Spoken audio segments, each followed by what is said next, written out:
Hello, college football fans, and welcome to College Football Throwdown, episode 58. I'm your host, Alex Schmitz, and with me here today is my dad, Peter Schmitz. Hello there, Husker fans. And we are joined by a very special guest today, Uncle AJ, Peter's brother. AJ Schmitz is here with us as well. Hello, Husker Nation. All right. Yes, it's been a little while since our last podcast. We did a big one where we talked about like all of the bowl games and all of how all our predictions went and all that sort of stuff. Then after that was the national championship game. But now it is mid-February, so that's going on. The signing day has occurred and recruiting, so there's a lot of stuff we need to catch up on. And we're going to dive into that national championship game first. I didn't pull up our predictions, but I'm pretty sure both of us went optimistic and said that Georgia would win close. We did. Our official picks were both Georgia. Even though I was hesitant and resident and in the end it was reticent. Alabama close. So it was a good, if you were just a impartial spectator, it was a great game to watch. It absolutely was. It was very frustrating, however, for me, because I very much wanted Georgia to win. Not because I'm a Georgia fan, but because I hate the evil empire that is Alabama football. Yes, this evil Star Wars empire. And not because they suck. No, certainly not. Well, and I don't know if did you watch the game live, AJ? No, I did not. Okay. Well, it was fun because I just went to a bar after work and I caught the majority of the game. Missed a little bit of the first quarter, I think, but Georgia clearly came in with a good game plan. They were stuffing Alabama on offense. Absolutely. In the first half. It was 13-0. You'll recall it by halftime. Right. And it looked like, we knew obviously that Alabama has come back from big deficits before, but Georgia had something good going. Hurts wasn't playing particularly well for Alabama, and so then in the second half they let him play one down. He didn't. It was like a 3-and-out, and then they brought in that other guy, the newer quarterback, and he started getting things going for them. Now, the interesting thing about that, and that's what frustrates me, only Alabama could have a player of the talent level of this freshman quarterback who was redshirting and was pulled out of his redshirt year during the national championship game. So he had sat the entire year, did not play, and then gets pulled from his red shirt during the national championship game, and then leads them to victory. Okay, now, I had heard rumblings, and in our conversations with Alabama fans, because we had attended the semifinal game down in New Orleans, I was blown away that he would make that decision and expend that kid's full year of eligibility for that one half of the game, when he had a player who was outstanding, player of the year, blah, blah, blah. But he knew what he had in his pocket. And the fact that he could do that and had that kind of depth, that kind of talent, tells you what Alabama's got going on right now, which is just remarkable. And it's why they've had all the success they've had. They have that much depth of talent. And so that was frustrating to me as a fan, that this guy could come out of the blue, change up the components of it. Because basically, Georgia's defense, their whole game plan was make Alabama's quarterback a thrower. And if you do that, he is not adequate. A good defense can defend Alabama's offense because he's not good enough. Now, this kid's going to go from being a superstar his freshman and sophomore years to backup, because this young freshman that came in during this game is going to be their starter going forward. I guarantee it, unless he gets hurt. So it's just one of those crazy deals about how you do that. I don't know.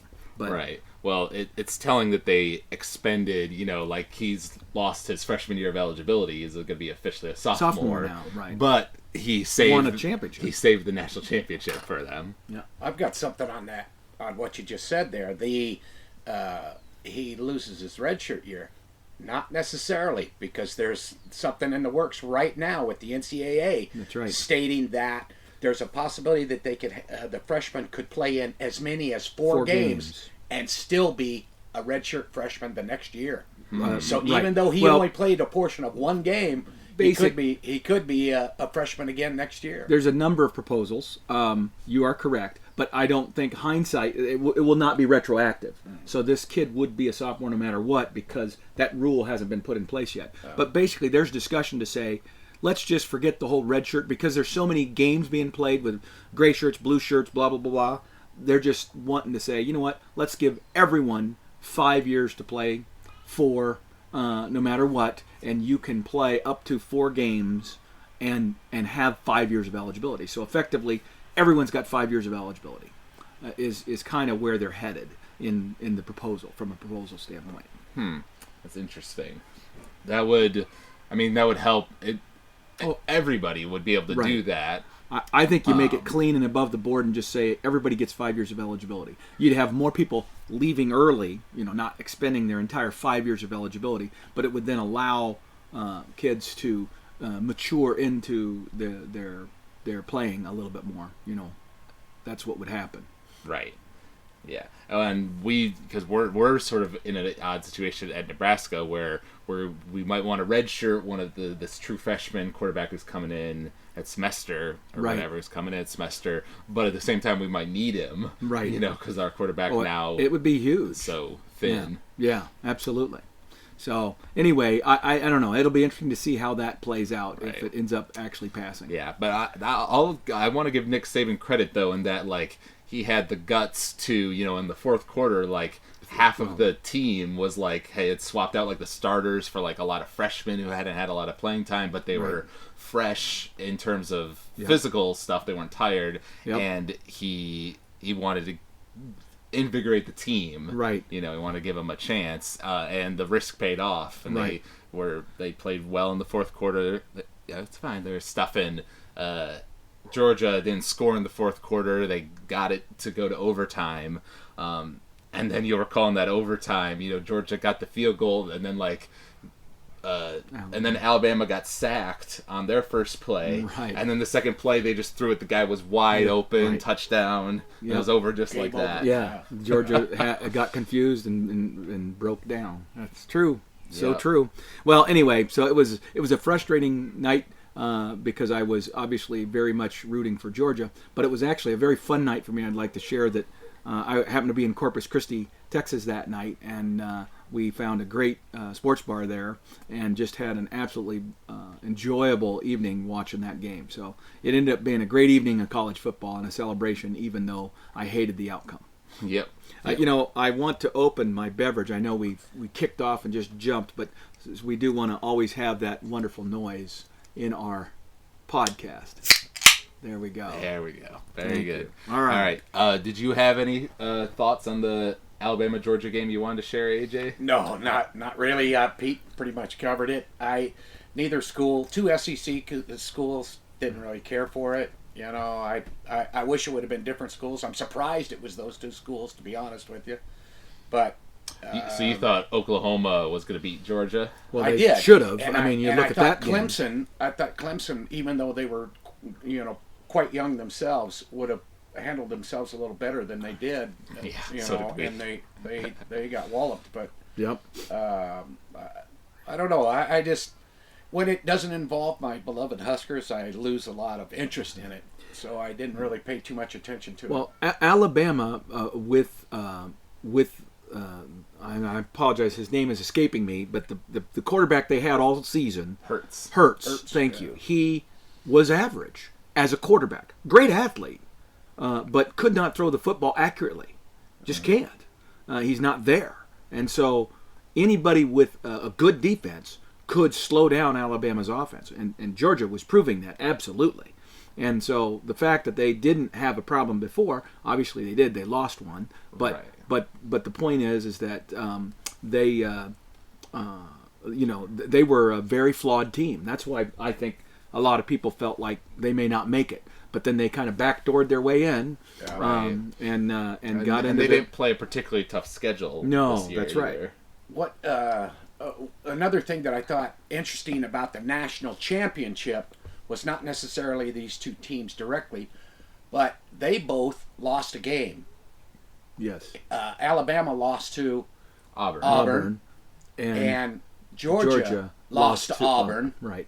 Okay, Right. both teams got beat by Auburn, and Auburn in their bowl game got beat by UCF, Exactly. who ended their season at 13-0. Right. So UCF beat a team that beat both of the teams that were in the national Right. championship. So therefore, I think UCF should be the national champion. Well, and in the old tradition of mythical national championships, that is absolutely the logic that would have been used. Yes. And quite frankly, some outlets would have recognized UCF as the legitimate national championship of the old age, Right. much That's like the pre-BCS BYU era. and some other schools got championships over the years, even though they played what others would consider an inferior schedule, but then they won their premier bowl game, whatever bowl game it was they played, So Right. Yeah. Well, and we talked on the last podcast about how, because the UCF game had happened by then, and we're talking about how they were kind of calling themselves, national champions, and how they should embrace that, just as a and they publicity did. thing. And they certainly did. They had a parade. Right. There were They're different selling, people they're getting recognizing rings. it. Yeah. Yep, absolutely. Yeah. So they had fun with it. I think like it's that. great. I did think too. it is too. I love that. Well, and if you're UCF, this might be a high watermark for you. Oh, yeah. I mean, you just watched a coach was outstanding leave your program, along with all the coaches that were part of that group. So you've got no history now connected to that magical season, and now you've got a new coach, and we'll see what that new coach can do. But it might very well be that it's going to be a hard climb for that new coach to match the expectations and what has been started there. Maybe he can, and maybe he'll just carry it forward. But I have my doubts. Yeah, at least for that first season. Yeah. For sure, it's going to be rough. But that's a nice transition into what the Scott Frost and that UCF staff has been doing at Nebraska. We obviously lost a lot of recruits thanks to Mike Riley getting fired and all that stuff. But surprisingly, we managed to recoup our recruiting class to get into that 20s range. Right. Most of the websites are ranking us in the 20s because we managed to get a couple 4 stars and good 3 stars and things like that by signing day. So recouped what could have been a very bad class to being goodish or average-ish, somewhere in the middle kind of class. Right. You go ahead if you've got some comments on that. I just the whole thing with them being able to get down that low from being so high when he took over, and the amount of work that they put into it. Those guys were working. They were sleeping on airplanes going back and forth across the nation. And I've flown from 3,000 miles on quite a few occasions, and it ain't no fun. 3,000 miles is a long ways in an airport, and they were doing it on seemed like a daily basis, going back and forth. So the amount of work that they put into it, the entire staff and Scott Frost himself, was just amazing, and it paid off because getting down into the 20s, which is probably a place that Nebraska is going to end up being Year pretty in, much year out. on a yearly basis. So I think that to do that in such a short amount of time was really remarkable. I would absolutely agree with AJ's comments. I believe they were in the 90s, 94 or 92, somewhere in there is where our class rank bottomed out after all the decommitments following Mike Riley's departure. And so to go from there and rebuild the class and get enough quality athletes who were recognized by a variety of sources that these guys were pretty darn good football players, and not only that, but they did a really good job of filling their needs, particularly their immediate needs. They did a good job of recruiting junior college players, and so that they got some guys that are going to help us right away. They obviously early on locked in the quarterback that they had targeted from the very get-go. As soon as the day he got the job, he was after Martinez, and he got that piece of the puzzle. And then some other key positions, linebacker, and some key positions like running back. They needed numbers, and they got those numbers, and they filled them with really good, high-quality players, including players that, after being ranked lower, played in some all-star games and got some additional attention, including some additional recruiting offers and things like that following their good performance in that game, like the running back out of Texas, well, who actually is from California. Long story, but anyway, and that was big deal. That was a big deal that they were able to do that, and the way in which they did it with the whole staff, working together, and just the coordination, the aggressiveness, the ability to identify the talent and go get it. All those are characteristics that surprised me because I wasn't sure. That was one of the big question marks. Could he recruit at a Power 5 school? He had been a Group of 5 school guy. He had been an assistant at a Power 5 school. Did he have the gravitas to go in there with that staff who aren't filled with big names? You look at the Michigan staff, the Ohio State staff, the number of past head coaches that are recognized names that they have as assistants on their staffs is remarkable. That's right. And we don't have that, and yet the way in which they recruited, the approach, some of the stories. I'd love to go into the story of how they recruited Tanner, because that got so much coverage. Anybody who's listening to this podcast probably has already read 2 or 3 articles about it. But just the way in which Scott has been a very real and down to earth, humble guy. Is going to pay us dividends for years to come because of the character that guy has as a human being. Right. And you just saying that, you're reminding me there was news this past week of the former coach of Florida, Jim McElwain, is joining Jim Harbaugh's staff at Michigan as like a receivers assistant coach. Right, exactly. He was the head coach at Florida a couple of months ago. Right, exactly. Yeah. And Urban Meyer, Greg Schiano was being courted by the New England Patriots for their defensive coordinator position, and they were able to keep him at Ohio State. I mean, that's the kind of gravitas that those programs have. But you know what? There's more than one way to be successful, and Scott Frost's approach is much more Tom Osborne-esque, where it's going to be about Tom Osborne used to talk all the time, especially late in his career, about how important the stability of his coaching staff was to our ultimate success. The fact that group of coaches had been together, they had seen everything, they had made every adjustment, and even when people would come out and do quirky things, there was a coach. I'm going to deviate on a little side story. You'll know this story, AJ.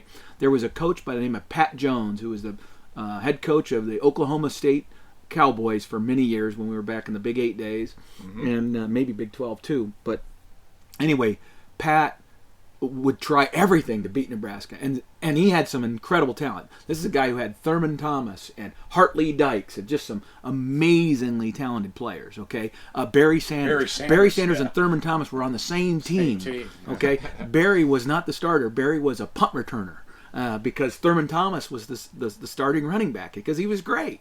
So that tells you the kind of depth of talent they had. Well, they would come and they would do some crazy defensive scheme every year against us. They tried everything to try to beat Nebraska. Never did. But there were some times when they got really close. But Tom Osborne always had patience. He would prod and probe and figure out things, and he and his staff would figure it out. And we'd be in this tight game, late third quarter, and we're only winning by 3, or maybe we're down by 3 or something like that, and it's a 9-6 game. And then we would score 28 points in the fourth quarter, because he would finally get it all figured out, set it up, figure out what kind of blocking scheme was going to work, because they were attacking from every angle. They were blitzing everybody and their brother. They would come up with some harebrained scheme, and it would work for a while, but then Tom would get over it, okay? And then, boom, the floodgates would open. And that's the sense I get from what Scott wants to accomplish. He would desire to have a group of people that have that same collective faith in each other and, cohesion and stuff, and then knowing that over time, that expertise as a group is going to make them great. It's what makes New England Patriots great. They've had some pretty good stability among their staff, except for people who move on to become head coaches, but they've had a great deal of continuity there. That matters in college football. I agree with everything that you just said, although in the modern era now we've seen that that's harder to do. And if we do have success at Nebraska, like we're at year 3 of Scott Frost and we're playing the Big Ten championship game, I could very easily see some of those assistants moving on. Absolutely, and you can't hold them back. But my point is that then you hope that by then he's got his formula. He understands what he's looking for in an assistant coach, and he's going to go and find that kid. And I bet I'm willing to bet that Scott Frost will look to high schools coaches and to small college coaches. He will look everywhere for assistance, not just the other Power 5 programs. You know what I mean? He Right. will be a guy that's going to find those guys that have the right between the ears and in the heart that matches what he wants. And that's what Tom did. You know, George Darlington was a high school coach. Frank Solich was a high school coach. You know, the coach at your alma mater, Frank Solich, was a high school coach in Lincoln, and he had played fullback for Nebraska. You know, but he was nothing, and they made him running backs coach. Actually, they made him freshman coach. He was the freshman coach for a number of years back when they had freshman teams, and then he became an assistant. Right. After Corrigan left. So anyway, my point is, I think there's an approach, a mental approach to how you put together a staff and how you manage and maintain a staff that Scott Frost is going old school on, and I'm kind of excited about what that might mean. It might also recruiting and patience for us. Yeah. We need to be patient as a fan base because that's what Tom did, and he eventually found the right combination of guys that had the right skills for recruiting as well as coaching, and they were great. Yeah. All right, and we were talking a little bit last night about how we also have a number of walk-ons this year. Yes.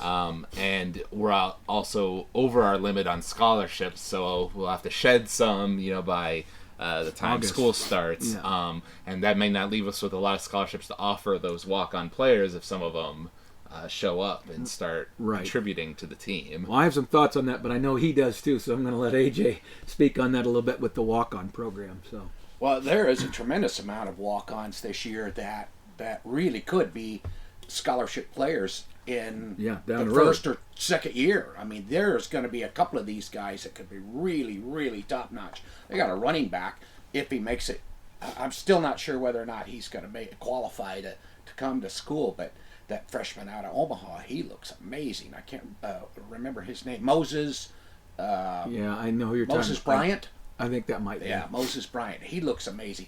There's a linebacker that came out of, I can't remember where it is, that he looks like he's amazing. Gothenburg or Ord, or I can't remember where, but amazing amount of guys that normally would be going to South Dakota State and other schools like that. Right. Wyoming, things like that we've got. Ohio, we've got them to stay home and walk on, and they will be scholarship players in year 3 at worst, but I'm thinking maybe in year 2 they'll be scholarship players, because I think these guys are going to push. So many of those scholarship players that have been on the team the last couple of years and went through what I would consider a soft practice schedule and weightlifting and everything, and they weren't really pushed to their limit. Whereas I think now the staff is going to push these kids, and that's what that looked like that he did the whole time he was down there at UCF. And he's going to do it by pushing them with love and with an approach of, you're better than this. You can be better. We're doing this to make you better. Not screaming down their throats and making them feel miserable about themselves. But they're going to be under tremendous pressure. Those kids are going to be evaluated every day. And because now you're going to have 140, 150, 160 players on the roster, every position is going to be 4, 5 deep, 6 deep. Now, not all those guys are going to be good or good enough to play Big Ten football, but he's going to have that many options, and he's going to be reviewing all those players. And if a guy start rising to the top because he's given great effort and because he's studying and he knows his plays and he knows where he's supposed to be and he's not making mistakes, even if that kid isn't athletically good enough to play, he's going to put him up there in the depth chart until that scholarship athlete who has the physical skills but maybe doesn't have the other things, that, hey, see Johnny over there from Gothenburg? That's the guy you got to be. You want to play for me? That's what you got to do. And most of those athletes, because they're just innately competitive, are going to rise to that level. They will. Some won't. Some will say, well, this is a bunch of crap. I know I'm better than that guy, and they'll leave. And it's not like that doesn't happen. But for the most part, over time, kids will embrace that culture, and that's what Scott's trying to create. Now, back to the other point that you made, Alex, at the beginning of this conversation, was about we are over our scholarship limit. Officially, we can go up to 88 scholarships, 3 over the 85 at this point in time, as long as we have a plan that we communicate to the Big Ten office of how we're going to get to 85, that we have some known departures, et cetera, et cetera. And we are actually at 89 rather than 88, so we must have communicated at least 1 or 2 to the Big Ten office saying, hey, these guys we already know have communicated to us they're not staying on the team. Okay? But in addition, I guarantee you after this conditioning, what do I want to say it, winter conditioning period and then spring practice, some additional departures are going to happen. And so that number is going to quickly move down below 85, and there will be a couple of scholarships available for walk-ons. But most of those freshman walk-ons that are coming in, they're not going to be getting scholarships as freshmen. No. But the point is that going forward, if you're going to be taking 20 or 25 kids a year, most of the kids are not going to get scholarships. Okay? They're just wanting an opportunity. They're just wanting a chance. My hope is that they're still going to be able to have that 1 or 2 scholarships every year that they can give to deserving walk-ons. We have in the past 15 years been giving out scholarships because you made it to your senior year. Mm-hmm. Not that you were really going to be a huge contributor, but you were a good kid. You were the one that did give effort and was a good example and a good team leader, all those kinds of things, but may not actually be a significant contributor on the field. Because we had so many scholarships to give because we had under-recruited. Under-recruited, that's exactly it. But now we're going to be fully recruiting like we did this year, and that's going to be a little hard. So people need to understand we're not going to be giving out 5 walk-on scholarships. That's just foolish. But maybe 2 or 3 on occasional years, I can see that happening. Right. Does that make sense? Oh, yeah, that makes sense. Okay. I remember you sent me talking about all this winter conditioning and stuff. You had sent me an article on the strength and conditioning guy. Yeah. Who's Duval. Who's a Nebraska guy, right? From yes. the past. And about this was interviewing a lot of the UCF players, how they're talking about how they're throwing up their guts and it sucked and it was hard and painful, but because of that kind of loving atmosphere, no one hated it. They didn't think he was doing anything but what was best for them. And they saw the results when it came time to play. They saw that they were playing better and that they were, getting tired less quickly, and that gave them advantage in games and all that stuff. Right. So, like you were saying, AJ, I bet that in this first year, some of those guys who are leftovers from the Riley era who had this kind of softer thing might kind of balk at, suddenly having it increased on them 5-fold or whatever. Right. But hopefully, this year is an adjustment year where we're getting more used to them. They're starting to see, okay, this is the dividends it can play, and then by the second year, we're getting more people buying in. Well, and something has happened just in the last couple of days. And I think Duval is smart to do this because obviously there were some kids who weren't ready, who didn't handle it right, and because you're under a new regime and you're not wanting to appear to be the weakling, some kids aren't communicating. I think over time kids are going to get more comfortable because they're going to know and learn that these coaches and these strength coaches are really about being safe, about doing what's best for them and maximizing what they can be. But right now, that trust isn't there. And so some of them are not communicating the way they need to. Right. And so some of them got sick, dangerously so, because they, reacted negatively to that initial training regimen. Now the good news is they all got better and everything's fine, but Duval's been on top of it the whole time. He's been way out in front of it. And now, just a couple of days ago, he wrote, an article was brought out. He's starting to highlight some individual players who are making tremendous gains because he wants to point to the ones who are successful. And so he's giving attention and shining a light in the right spots, okay? And he's not waiting to do it at the end of winter conditioning or once a year before the season starts. I think you're going to be hearing a lot about this Duval character. I think he's going to be in the news regularly for a couple of reasons. One, because he's really good. And number 2, because in Nebraska, home of strength and conditioning, okay, then the Godfather is here, Boyd Epley.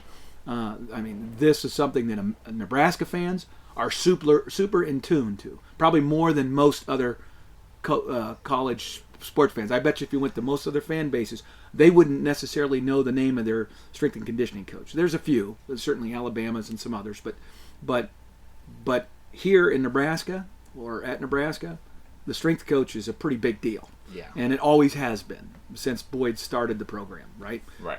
Back in the 60s. Right. So. And also, since the last podcast, we have some new assistants, right? Like Rude and is there somebody else? No, well, Rude would join the staff as the 10th assistant. As of the first of the year or whatever, every school across the country was able to add an additional official assistant coach. The limit was 9 before, it's now 10. So Barrett became our 10th coach. Okay? So that happened. And then more recently, and I apologize, I can't remember his name, but we added a person to our recruiting staff who was a fairly prominent, and he's a personnel coordinator type of role. And he was simply replacing a guy that left Nebraska to return to Oregon State to kind of follow Mike Riley back to Oregon State. And so that position was available. Now they picked a guy and created a bigger position for him. So that's a big deal too. So, there was one other thing I wanted to mention. Back to the Duvall thing for just a moment. I didn't close the loop on that. There is this story of a junior college player who just arrived at Nebraska, at the beginning of second semester, and he's already gained 11 pounds. He's a wide receiver, very fast. Wide receiver Williams is his name. Mike Williams, I believe, is his name. And they just had an article in the papers about him from Duvall, highlighting him as this guy that's really transitioning his body already because of the strength and conditioning program. And his weight numbers have gone up dramatically, and he's gained 11 pounds of good quality weight. So that's just one example. And I think the fact that Duvall's highlighting these guys is going to be super key in building the recognition and the value of our strength and conditioning program. Mm-hmm. There you go. All right. Another thing to be excited about. We started this little segment starting about recruiting, then we got off into the end. I know. I'm sorry. I wanted to throw something out there in recruiting two things that popped into my head that the one of the big things that they were pushing was to get speed on this team, and so a lot of the guys that they brought in are remarkably fast, whether they're defensive backs, wide receivers, whatever position they're playing, they are fast for that position. Yeah. And that's a big thing for his offense, and I think that's going to really show in the future, in the next couple of 3 years. It's really going to show how much faster we are than what we've been in the past. For some reason, we've had one or two kids that were fast, but overall we look slow at times. Well, I think now it's going to be it's really going to show. Right. An oddball stat that I saw this morning that was really interesting, and I don't know really what to make of it, but Jebbia was a 4.67 guy in the 40-meter dash or 40-yard dash. I don't know what yards. They do. It's yards. It's yards. But the quarterback coming in, Adrian Martinez, who I thought was electrifying fast, was actually a 4.79, which I didn't know, and that Milton. No, the other kid, O'Brien, was like 4.8, so he's right in the mix. So he isn't that far behind the other two, right. Which I found, and I thought, well, that was interesting. The other interesting thing I saw this morning is that the defensive tackle that didn't sign, right, and they basically dropped, he has signed with South Dakota State, which there was a time that it looked like he was going to go Iowa to Western. the community college across the river, right. And he decided not to do that. They thought that if he went over there, that he might come right back to Nebraska in a year or 2 years once he got his grade situation squared away. But he ended up going to South Dakota, which means that his academics were sufficiently good enough, or they were willing to. Sorry about that. They were willing to take the risk of him qualifying or not qualifying. I mean, he may have signed a letter of intent with South Dakota State, but if he does not qualify ultimately, right, he'll still go to Iowa Western or some other JUCO, and then be available for us to re-recruit in 2 years. Mm-hmm.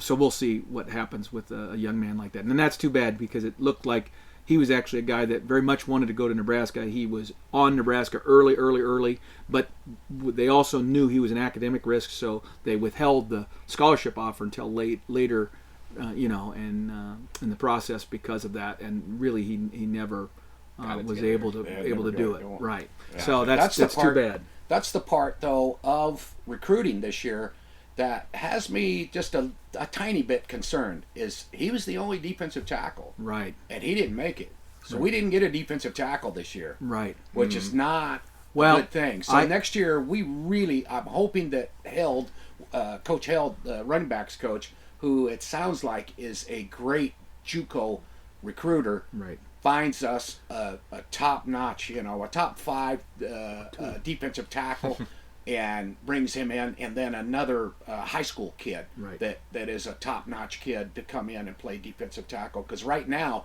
we're okay for this year, but after this year, it gets those guys start getting hurt. I think Scott Frost would say we didn't lose any defensive tackles this year to graduation. All of our defensive tackles from this year's team come back. For this coming season, so it wasn't you would have liked to have gotten at least one, because you want to be able to space your classes and have somebody every year and that sort of thing. Right. But in terms of losses that needed to be replaced, we didn't have any losses. At least at this point, maybe some of them will quit. I don't know, but bottom line is right now we have some real players there. My concern is that with this new weight training, we already had trouble with having guys that were the right size to be defensive tackles. It's like we really had to work to get some of these kids up to the weight that you would want your interior defensive linemen to be. And now we're going to see their weights probably slim down as they restructure these guys' bodies. And so my concern will be, are they going to have the wherewithal when they're fighting against Michigan and Penn State defensive tackles that are 320 or 330 pounds when you're 275 or 265, really? That's just too much weight to overcome. Last year we had we used one of the freshmen, and I want to say his name was DeAndre Williams. Yep. And he played an awful lot. He ended up being the second guy behind Stoltenberg. Yes. And he was only at 280. Right. But he was a freshman, and that really surprised me. He had some good quickness. Yep, he had some good quickness. He was really quick and everything.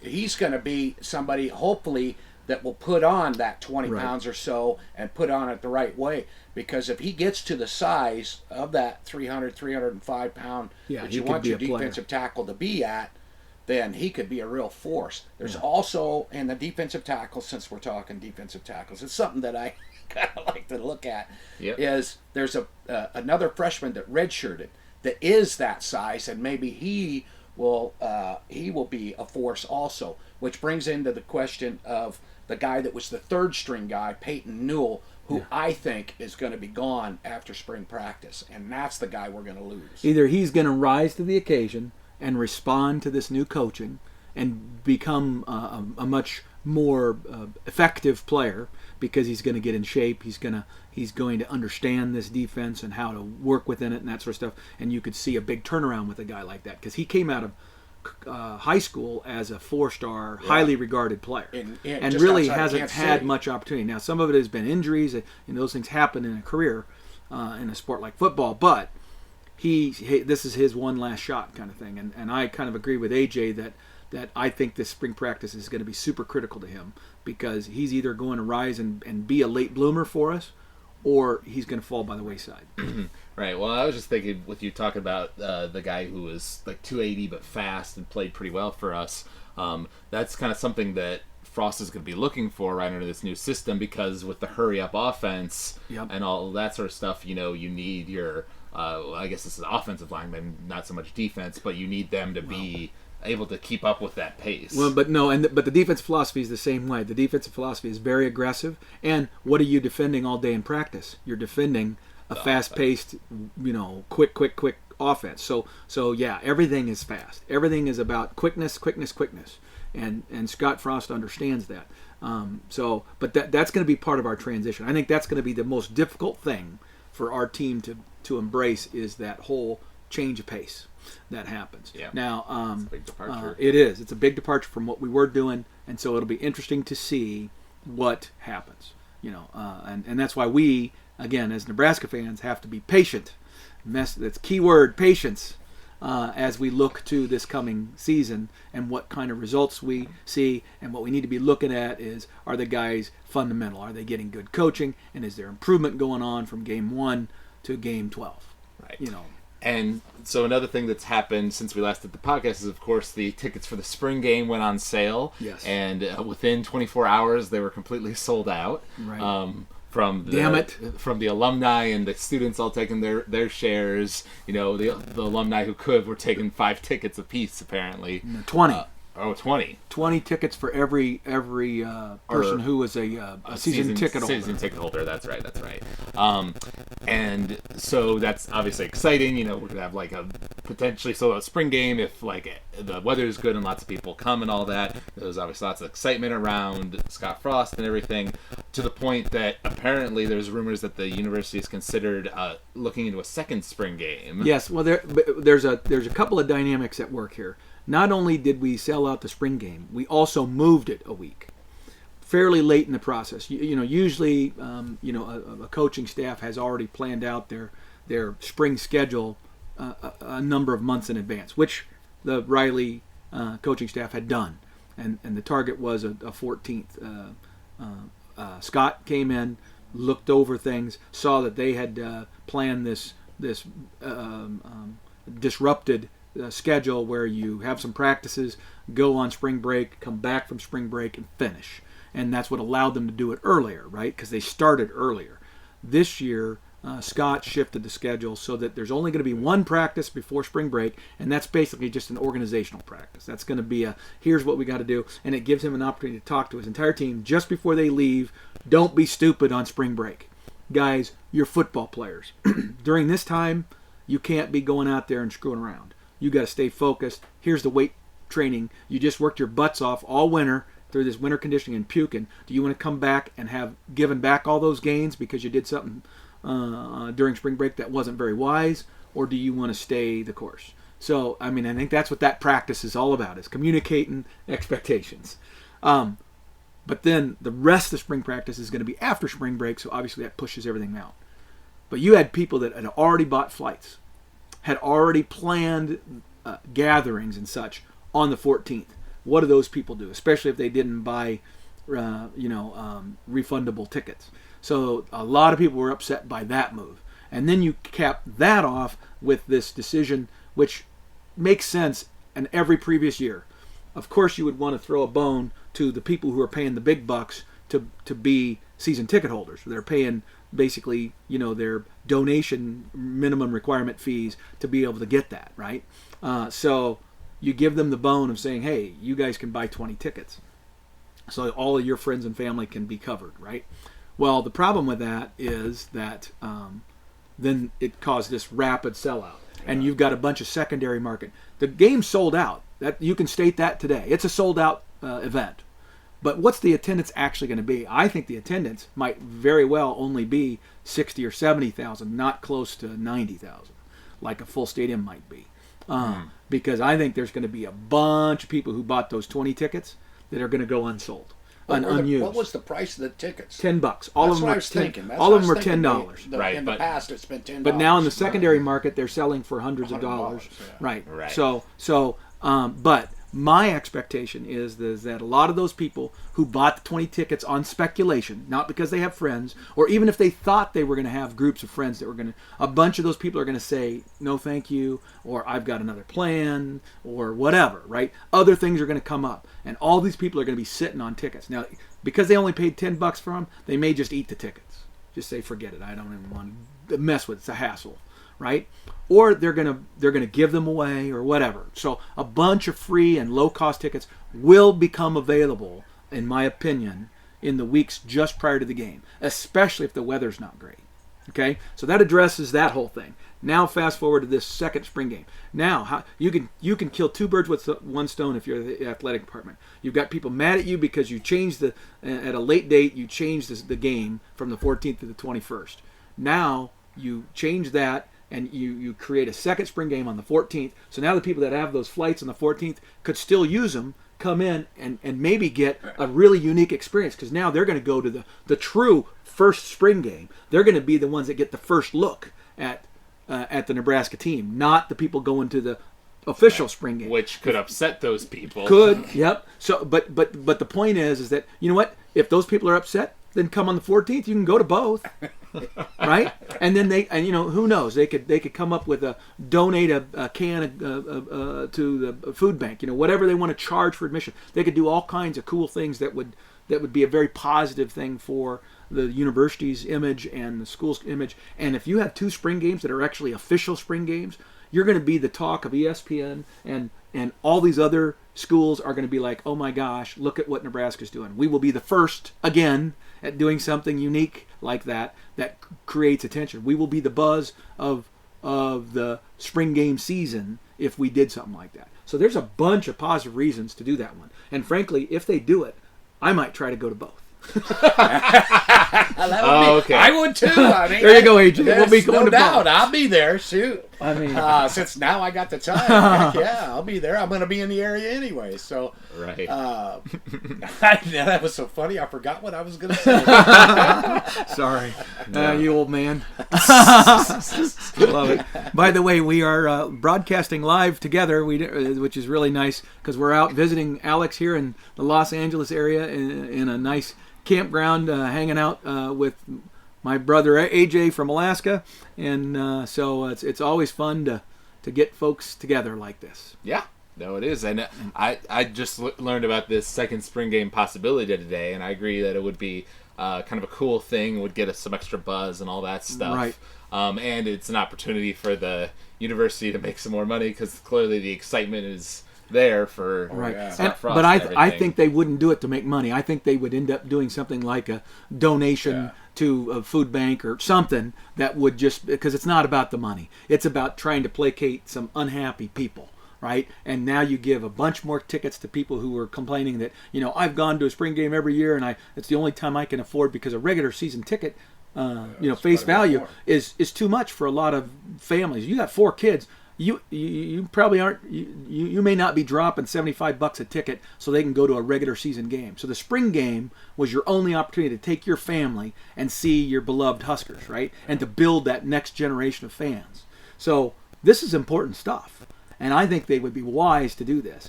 Plus, you know what? They always have 2 scrimmages. Yeah. So what if that first spring game was more, and that 14th is now the date that they have scheduled for the coaches clinic. There's always a coaches clinic for all the high school coaches. So you do something that's really cool. Yeah, you have the kids suit up, run through the tunnel. They could do all this first time stuff. The coaches would be going through that for the first time. Have some fun with that, but then get down to brass tacks. Have your scrimmage the way you normally would have had it under private setting in the past, a normal scrimmage for the team. But then you do some other cool stuff.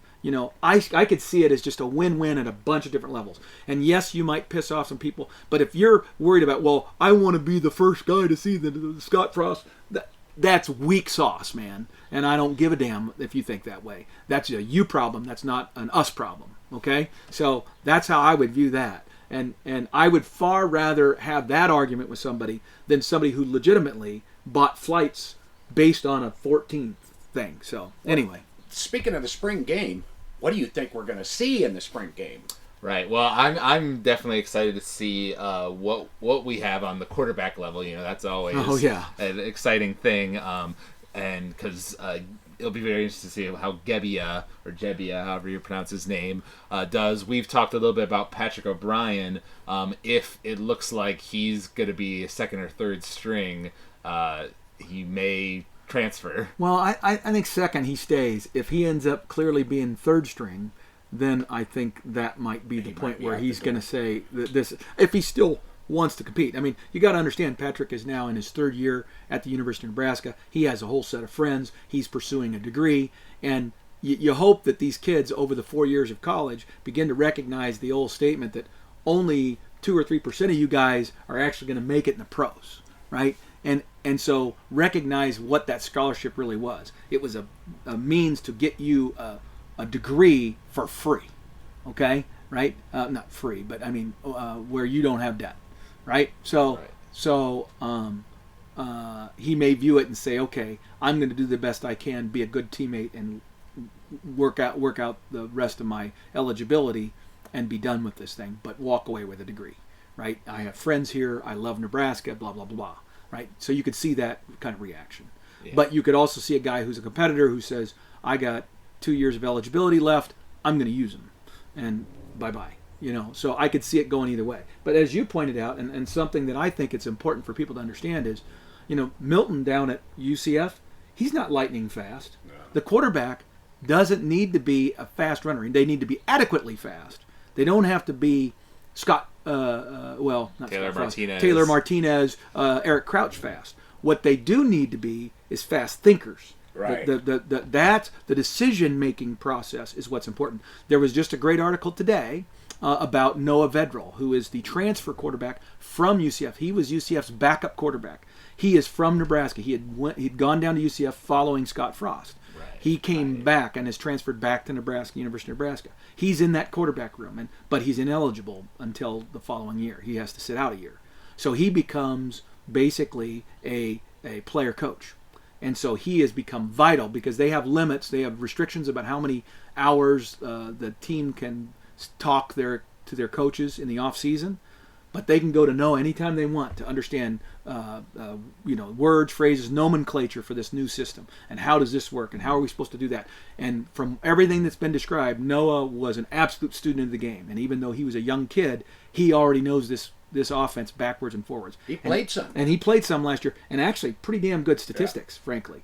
Yeah. Noah's going to be a factor in this offense when he becomes eligible after this season. So, as much as people kind of write him off as, he's just a walk-on coming back, no, he's a kid that has a lot of the attributes that are going to be valued by a coaching staff like Scott Frost's.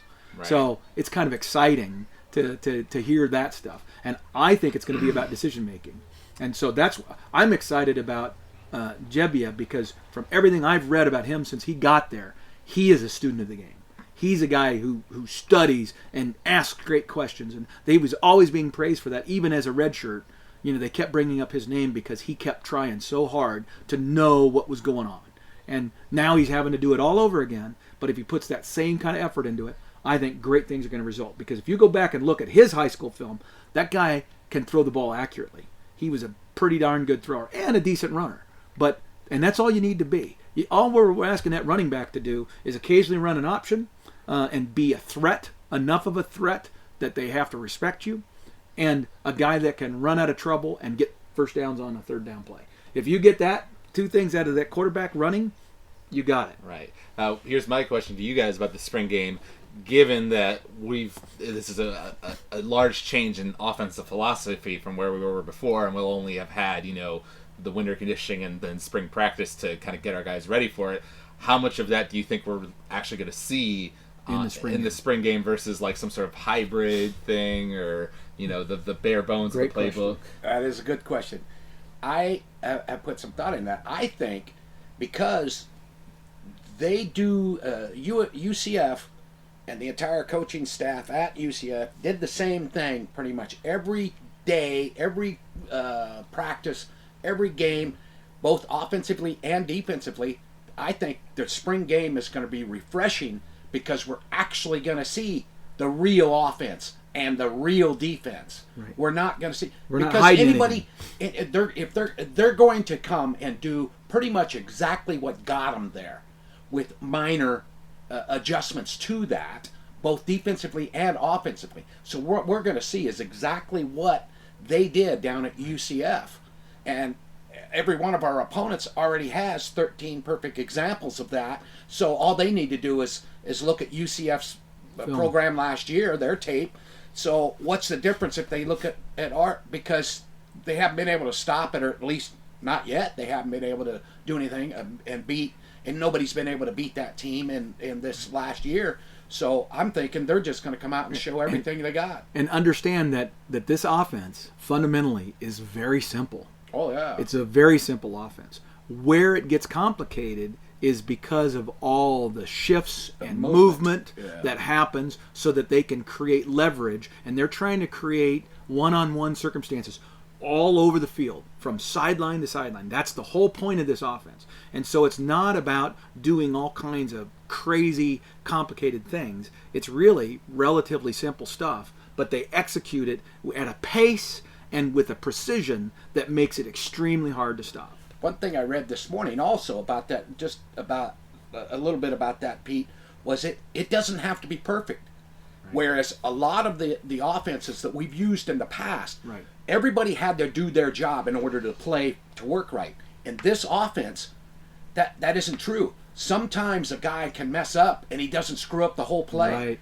And the athlete takes over because of the movement and everything, and the quarterback or the running back or the wide receiver notices what goes on, and boom, they actually open up something else, and they're able to compensate for that guy making the mistake, right, or just make a quick decision, and they've got a little quick pass. Which goes back to the quick thinking being so key. Valuable. Well, and so we're not going to see the precision. We're not going to see the speed in the spring game that you would hope to see eventually. And as a result, that might put the defense ahead of the offense. And so I think you're not going to see this prolific offense that just magically appears, but you'll see glimpses. They'll have one play here or there where they actually do get that speed and pace and precision, and it'll look really good. But to be able to put a bunch of those together against the defense might be difficult. So I think I'm expecting the spring game to be sloppy. I'm going to be looking for glimpses of what the offense looks like. I'm going to be focused on the defense. Quarterback, because you're always looking at the quarterback. But I'm going to be looking at the defense and what are we doing defensively and how are our kids responding. AJ has mentioned in the past in our conversations about how, you see these kids in high school or early in their football career at Nebraska over the last 10 years, and they look fast and they look athletic and they come in and they play as freshmen. You're like, dang, that guy's fast. And then a year later, he looks slower than a 7-year itch. And it's like, what the heck happened to that guy's speed? It's still there, I believe. I think some of it was confidence, doubt, whatever you want to call it, getting in between the ears that causes some things to slow down. And I'm looking forward to that going away and that natural speed reappearing, especially from our defense here in the spring. By the third or fourth game next year, I'm hoping we're starting to get our shit together in terms of the offensive side. Does that make sense? Yeah. Yeah. Oh, okay. I That's agree cool. with all that. That's cool. The last topic I wanted to bring up is obviously AJ. I think we had you on actually last summer when you came to Traverse City, and we had a whole talk about what the season was going to be. And Dad and I were being more optimistic, while I think you had the 5-win prediction for last year, so you were closest to being right out of all of us. But now we had wide open mouths like, oh, I can't believe you were aghast. We were aghast. Yes. Well, it was supposed to be the year for Riley to get it together, but we learned better. But now since then, obviously Riley's been fired. The athletic director's been fired. We got Bill Moos in there. We've got Scott Frost and his whole team. What is your just overall perception of that, and how you think that's going to put us for this first year? Well, this is something that I think most Nebraska fans are really excited about, and there's so many positive things that are going on that you can't help but be excited about what's going to happen in the future.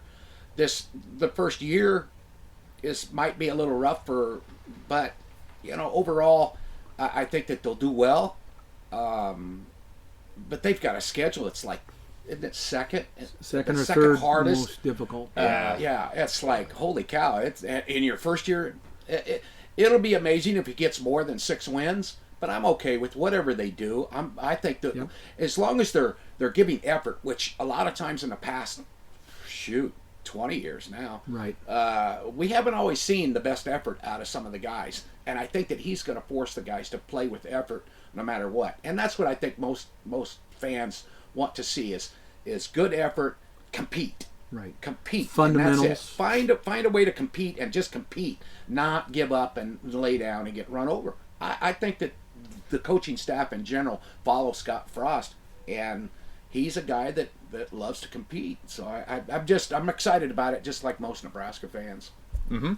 Yeah, I would certainly agree with that. I think everybody is riding high on the excitement. I just hope, like Dad says, that we have patience and we're not surprised if we have a 6-6, schedule or 5-7, right by the end of the year, 4 we're playing, 8, Michigan, Ohio State, Penn State, right? Wisconsin. Yeah. I mean, not Penn State, Michigan State. Michigan State. There you go. So yeah, it's a tough schedule. It is, but the thing is that there's a couple of things that excite me about this schedule, even though I know it's not going to probably end with an attractive record.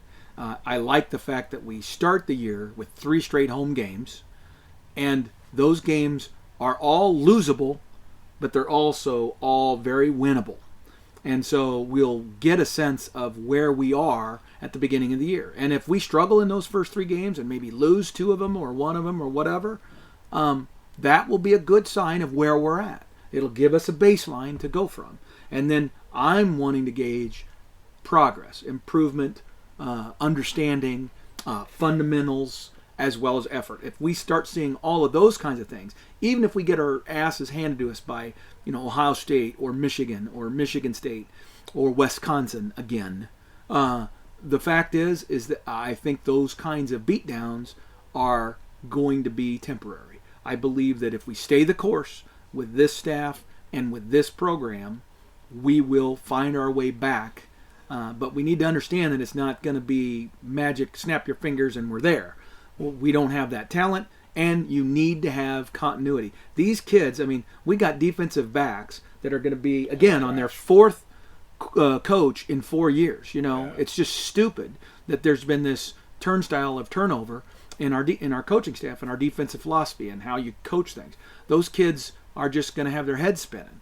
And so we need to recognize that probably is not a good formula for great defense, right?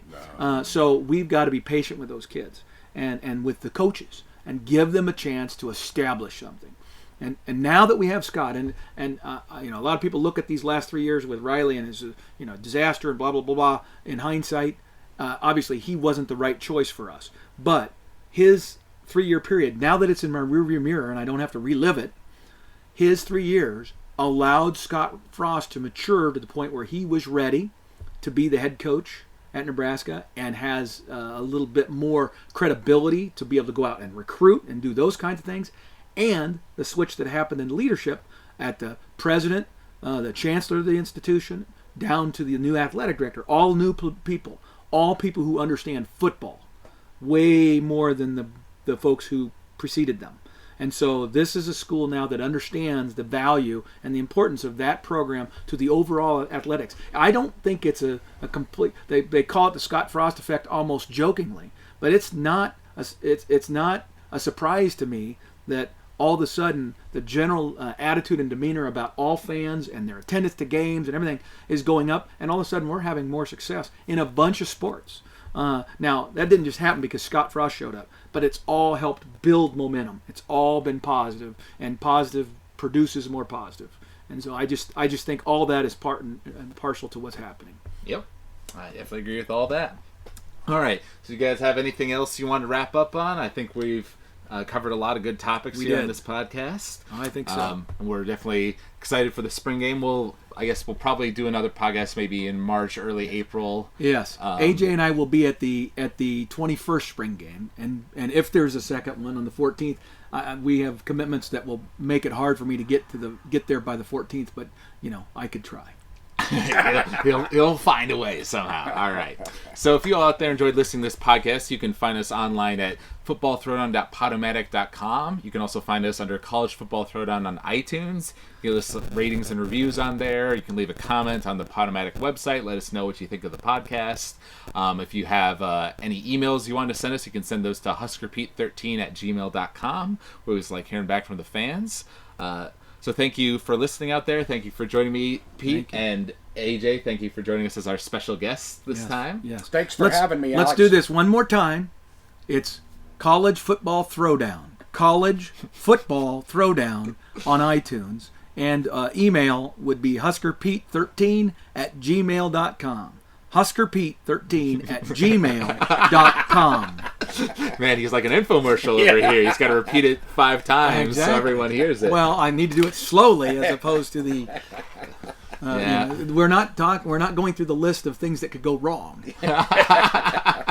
Yeah, we're not doing that part of the infomercial. All right. So, thank you all out there for listening, and go Big Red. Go Big Red. Go Big Red.